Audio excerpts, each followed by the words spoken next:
How to change currency on Priceline. Hey guys, welcome to today's tutorial. So today I'm teaching you how to change currency on Priceline. So the first thing you have to do is to make sure you have a Priceline account. So once you have the account, you'll just open the Priceline app on your mobile phone. Okay, at the top left corner you see the hotels icon. Okay, also after the hotels icon you see the cars icon, then after that you see a flight icon, which is at the top right corner.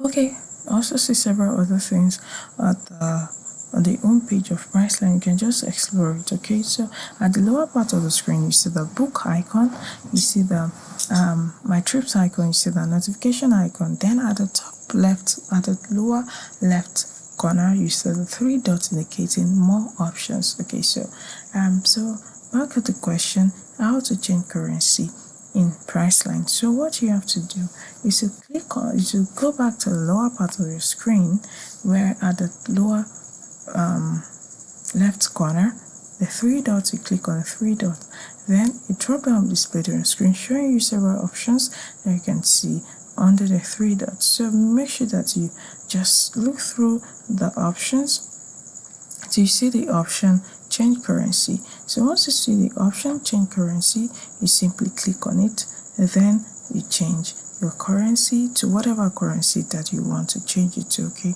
so it's very simple. So make sure you click on the three dots at the lower left side of your screen and explore the options that are displayed on your drop down to see the change currency option. So once you see the change currency option, you click on it, then you change your currency to whatever currency that you want to change it. So it's very simple. Okay, so this is simply how to change currency on Priceline. I hope you find this video helpful. Thank you.